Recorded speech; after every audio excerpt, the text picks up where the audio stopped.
আসসালামু আলাইকুম। আজ থেকে নবম পে স্কেল কার্যকর ও সিলেকশন গ্রেড সহ টাইম স্কেল পূর্ণবহাল। এ বিষয়ে বিস্তারিত আলোচনা করার শুরুতে এখনো যারা আমাদের এই চ্যানেলটি সাবস্ক্রাইব করেনি তারা দয়া করে চ্যানেলটি সাবস্ক্রাইব করে পাশে থাকা বেল আইকনটি অল করে দিন। নতুন একটি গেজেট প্রকাশ করেছে পে কমিশন।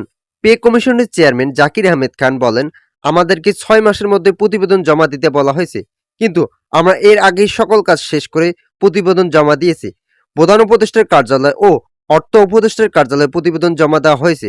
পরবর্তী প্রতিবেদনের মধ্যে বিভিন্ন ধরনের জটিলতা দেখা দিলে প্রধান উপদেষ্টা এবং অর্থ উপদেষ্টা সহ পে কমিশনের সদস্যরা প্রতিবেদনকে সংস্কার করে নতুন নিয়মের সিদ্ধান্ত গ্রহণ করে। নতুন সিদ্ধান্তের ফলে সরকারি চাকরিজীবীদের নবম পে স্কেল বাস্তবায়ন এবং অন্যান্য সুযোগ সুবিধা বৃদ্ধি করা হলো।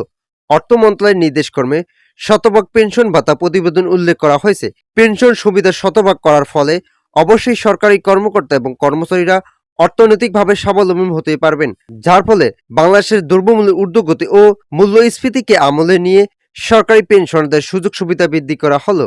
ভিডিওটির এই মুহূর্ত পর্যন্ত এসেও এখনো যারা আমাদের এই চ্যানেলটি সাবস্ক্রাইব করেনি তারা দয়া করে চ্যানেলটি সাবস্ক্রাইব করে পাশে থাকা বেল আইকনটি অল করে দিন।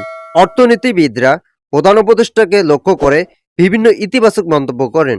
অর্থনীতিবিদদের মতে এই ক্রান্তিকালীন সময়ে সরকারি চাকরিজীবীদের পাশে দাঁড়ানোর জন্য সরকারকে স্বাগত জানিয়েছে। পূর্ণাঙ্গভাবে নবম পে স্কেল কার্যকর করা হলে সরকারি চাকরিজীবীদেরকে অর্থনৈতিক দুরবস্থা কিছুটা রেহাই পাবে। দীর্ঘ 10 বছর থেকে সরকারি চাকরিজীবীরা অনেক লাঞ্ছনার শিকার হয়ে আছেন। বিশেষ করে যারা তৃতীয় ও চতুর্থ গ্রেডের কর্মচারী আছেন, তারা যে বেতন পায় তা অত্যন্ত নিম্নমানের। তাই দ্রুত সময়ের মধ্যে বেতন সংস্কার করে গ্রেড সংখ্যা পরিবর্তন করা হয়েছে। পূর্বের 20 গ্রেড বাতিল করে নতুন অঙ্গিকায় গ্রেড সংখ্যা 12টি রাখার সিদ্ধান্ত গ্রহণ করেছেন কর্তৃপক্ষ।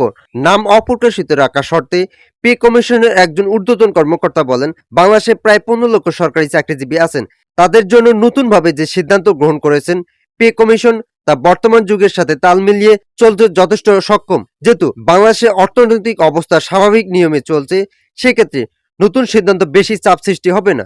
ভিডিওটির এই মুহূর্ত পর্যন্ত এসেও এখনো যারা আমাদের এই চ্যানেলটি সাবস্ক্রাইব করেনি তারা দয়া করে চ্যানেলটি সাবস্ক্রাইব করে পাশে থাকা বেল আইকনটি অল করে দিন। দেশের অর্থনৈতিক শক্তিকে উজ্জ্বল করার লক্ষ্যেই পে কমিশন দ্রুত সময়ের মধ্যে তাদের প্রতিবেদন জমা দিয়েছেন। প্রধান উপদেষ্টা এই প্রতিবেদনকে দেশ সংস্কারের অন্যতম দায়িত্ব হিসেবে দেখেছেন। যেহেতু সরকারি চাকরিজীবীরা অনেক বৈষম্যের শিকার, সেক্ষেত্রে তাদের জন্য দ্রুত সময়ে সকল ধাপ এগিয়ে নিয়ে যাওয়াই হচ্ছে সরকার প্রদানের লক্ষ্য। প্রতিটি গ্রেড নবম পে স্কেলে এমনভাবে সাজানো হয়েছে যা পূর্বে কখনো করা হয়নি। প্রথম গ্রেডে বেতন নির্ধারণ করা হয়েছে 1,25,000 টাকা।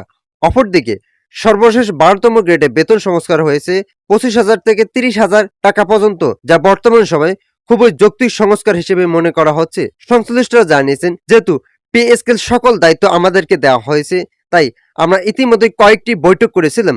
যেহেতু এখন পর্যন্ত প্রজ্ঞাপন জারি করা হয়নি, সেক্ষেত্রে আমরা কয়েকটি বৈঠক অনুষ্ঠিত হবে। এই বৈঠকগুলোর মধ্যে সকল দিক নির্দেশনা যাচাই করে সরকারি চাকরিজীবীদের নবম পে স্কেল বাস্তবায়নের চূড়ান্ত পদক্ষেপ গ্রহণ করা হবে। তো আজকের এই ভিডিওটি এ পর্যন্ত। আশা করি ভিডিওটি থেকে অনেকে উপকার পেয়েছেন। যদি উপকার পেয়ে থাকেন তাহলে অবশ্যই আমাদের এই চ্যানেলটি সাবস্ক্রাইব করে পাশে থাকা বেল আইকনটি অল করে দিন।